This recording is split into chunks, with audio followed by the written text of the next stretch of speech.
Morning. What a beautiful morning to start.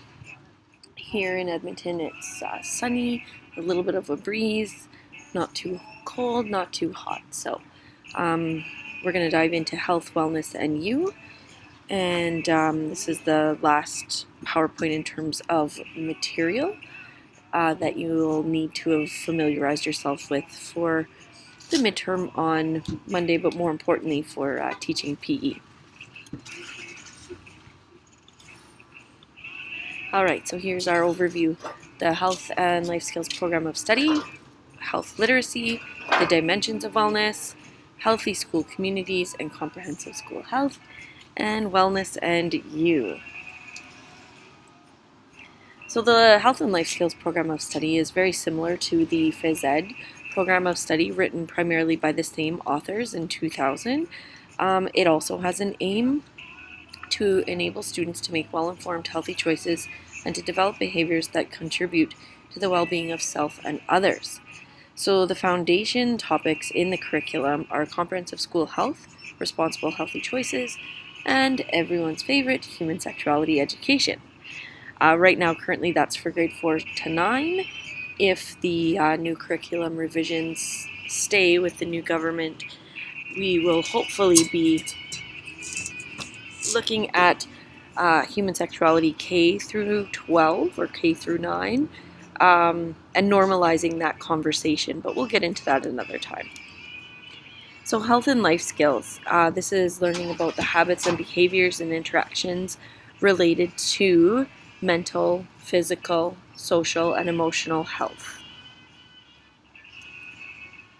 The general outcomes are similar to those of Phys Ed, in that instead of ABCs, we have the wellness choices, the relationship choices, and the life learning choices.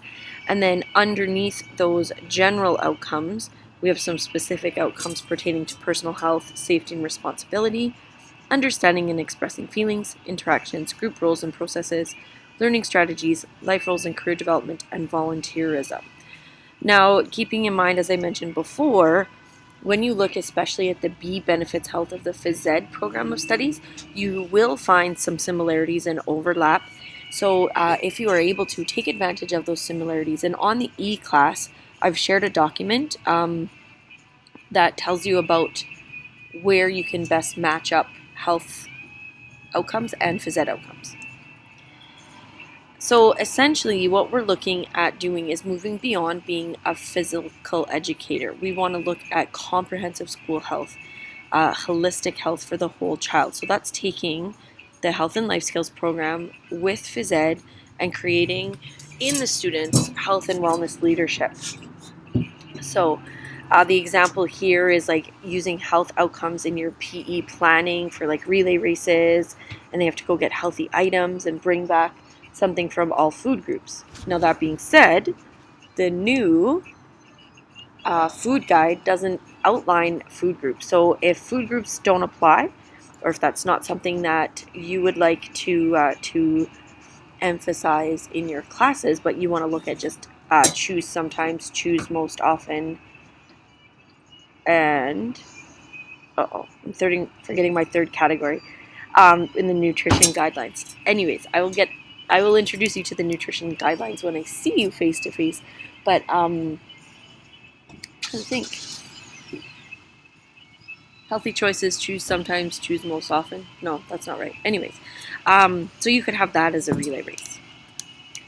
So essentially, when you read the program of studies, here are what you want to take away. So you want to establish that positive climate. Again, that's like communicating with parents, building those healthy relationships in your classroom, in the school, in between teachers, and then instructional strategies for health and physical education, cooperative learning, lots of discussion. You could do portfolios, journals, logs, community service reflections, and that kind of thing. And so essentially, when we think about the program of studies in comprehensive school health, to include parents, you want to communicate like via letters or websites. When you want to build healthy school culture, you're thinking kind of your extracurriculars or your overall big school activities. When you want to look at the classroom climate, think of how you establish your classroom rules and routines. Fostering self-worth, look at strength-based learning. Controversial issues. So typically these are hot button topics of the day. So potentially things like consent, when to teach consent, how to teach consent. There are issues around gender and sexual minorities, how to teach that or how to have those discussions with students. Establishing a gay-straight alliance in your school are some other ones that have come up. So essentially what you want to do is explore the topic, educate yourself, and utilize professionals. And so if in your teaching you do come into contact with some of those, let's say, controversial issues, if you need to, I'm absolutely available to you beyond this course. So please feel free to email me, phone me, message me, whatever, and I will help direct you to the experts or to some professionals that I can try and connect you with within your communities. So there is a program of studies online activity, and you're welcome to go and do that now. Pause this and go do it. Save the Word document for your studying purposes. Guide to implementation. So helpful. It'll give you all the policies and procedures, practical examples, sample resources. It gives you the course content with handouts and general information and specific information based on outcomes. So their guide to implementation is very helpful. Now that being said, it's 2019 and it was written in 2000. So what you're going to need to do is adapt. So take a look at what's there. Don't throw the baby out with the bathwater. Look at their activities, look at their ideas, and then adapt to 2019 content and or especially to your cultural content, to your school-specific context. So we've already done this guide to implementation scavenger hunt. It's on eClass. Health literacy. So what we're looking to build in our students is health literacy. So the ability to assess, understand, and act on information of health. When we're asking our students to become critical consumers, so they can look at health information and make good decisions to maintain their basic health. And then the skills to act upon those decisions that they've made. Making healthy lunches, making healthy snacks, cooking as a family, cooking on their own, and so on and so forth.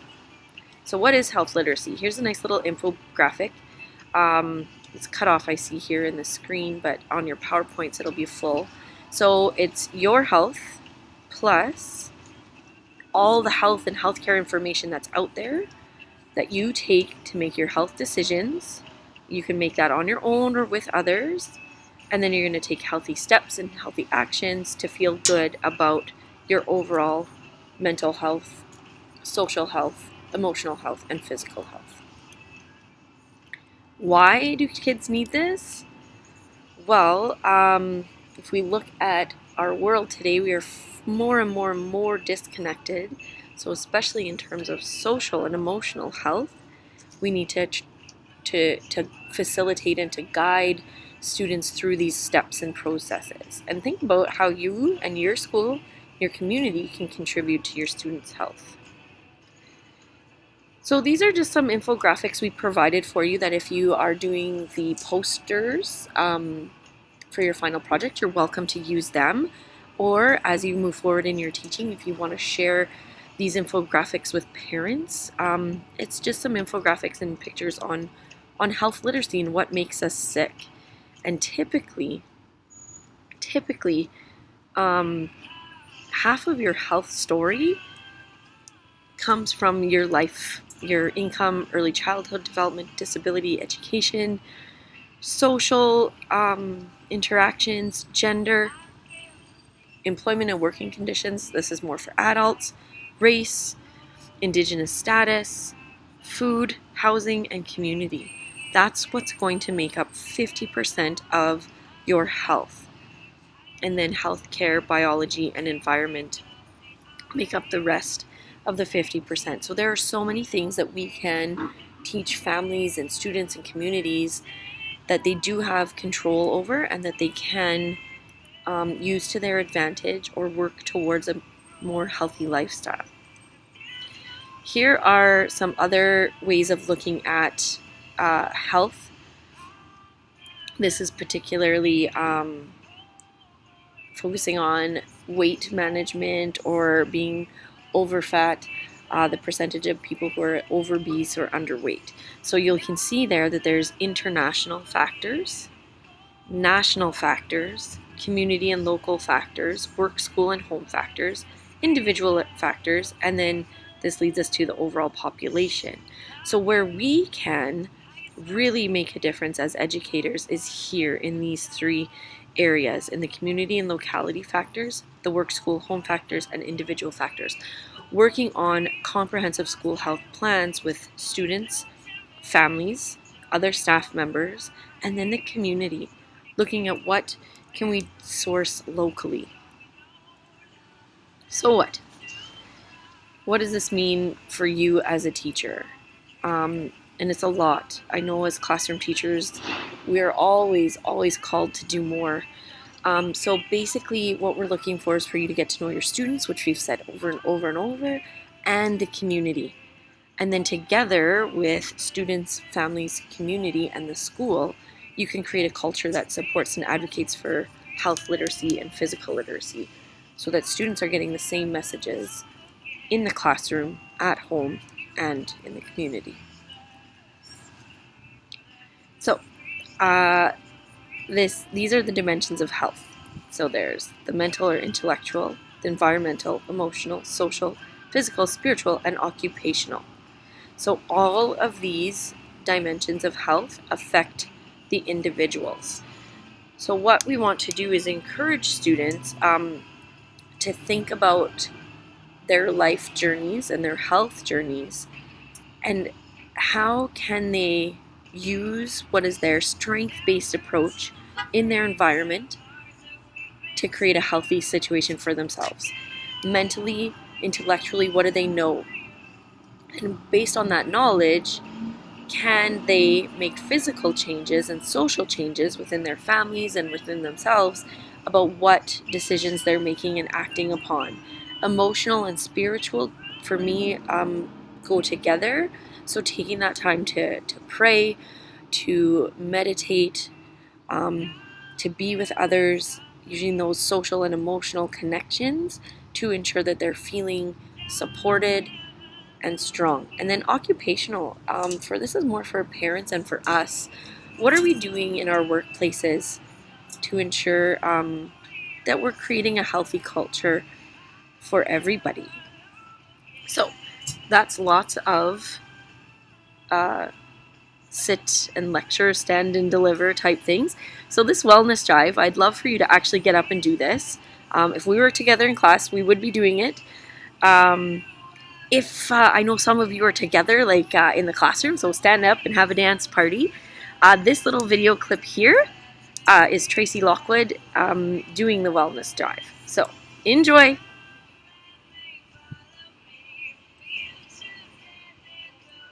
Welcome back from your little body break. Healthy school communities.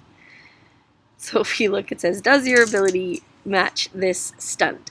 So what we're going to talk about are the messaging in the entire school community around health and comprehensive school health.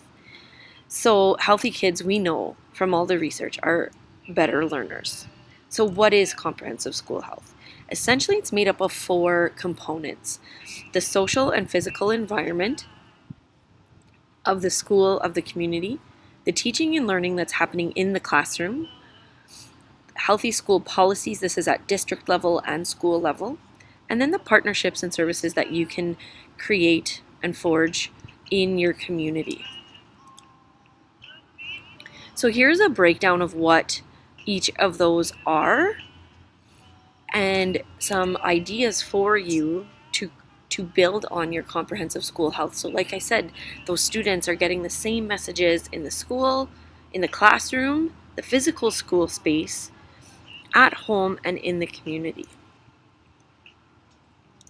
some supports for you as you build your healthy school communities or become part of your school community and move it towards a healthier place to be. Everactive, the Joint Consortium for School Health, there's the Wellness Fund, and the Pan-Canadian Joint Consortium for School Health also provides kind of like a startup survey to see where your school community is at.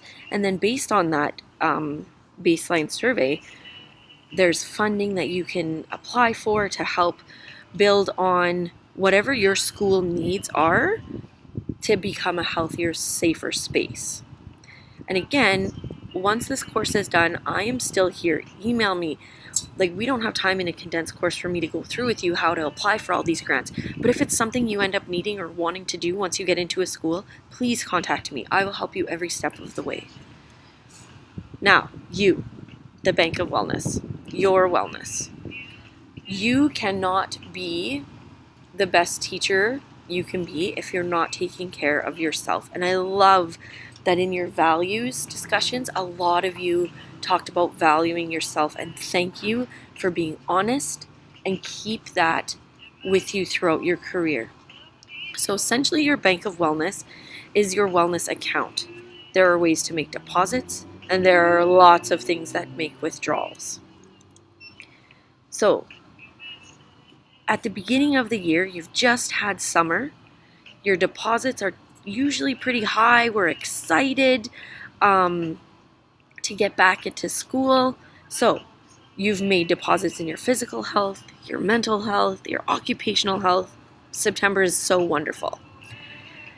And your bank account then is full, we'll say, with health dollars. There have been not very many withdrawals over those summer months, and not too many withdrawals as we're moving into September, because you're just still so happy and so excited. About midway through, we make less deposits. We're making less deposits in our bank account, especially in our physical health. Mental health, hopefully we're still getting some professional development and learning. And occupational health, we're building those relationships and working collaboratively with our staff. So our bank account is still relatively healthy. However, there have been more withdrawals of our physical health, mental health, and occupational health with workload, stress, and less sleep, those kinds of things. So about midway through, we're looking at too many withdrawals, not enough deposits. So our bank is still in decent shape, but here we go towards the end. We're making no deposits potentially near the end if we're not focusing on our own wellness. Our withdrawals have almost doubled, especially the occupational ones with report cards and IPPs and teaching and management and all those fun things that May and June bring. And our mental health potentially is suffering, and our physical health, we're exhausted. We've got to push through. And then if we look at our bank, we're now into overdraft. We are living on fumes, as it were. And so we need to think about how are we going to make deposits in May and June? What are going to be some strategies that you bring with you into your career to help you stay balanced and in the green? So ask yourself every day, are you depositing? So if we look at all these sources of withdrawals, the disheveled hair from getting up at 5 after getting to bed at 1, a prank from a student, lesson plans, papers to mark, grade books to update, money out of your own pocket for supplies. Please don't get into that bad habit. We can talk about lots of ways to collaborate with others and reuse things. Shoes for traffic, supervision outside, cafeteria, and the really, really quick runaway. And of course, you've got notes from parents saying that teachers get paid too much and you've got 2 months off in the summer, and I want you to do this, and this for my student or my child. So with all these withdrawals, take some time right now to go make a deposit. Turn off the computer. Get outside. Give yourself at least 20 minutes of love, joy, and movement. And I'd invite you to take a picture and post it in our eClass forum when you get back. And after that, we'll do some review for the midterm. And then you're done for today, as far as I'm concerned, in terms of delivery of content. Work on your assignments, review the material from Monday, Tuesday, and this morning, and then take some time to let it sit, to let it sink in, and know that you also have Thursday and Friday to come back to eClass if you want and look through things and prepare. Those of you without textbooks, we are still trying our best. The publisher has not been very helpful in getting you e-copies and allowing us to make photocopies. So just know that I will absolutely take that into consideration for the midterm. And if you're coming to Edmonton and don't have a textbook, we will give you one on Saturday. We will make sure that you have one on Saturday. All right, shut it down. Get outside. Go give yourself some love and make a deposit.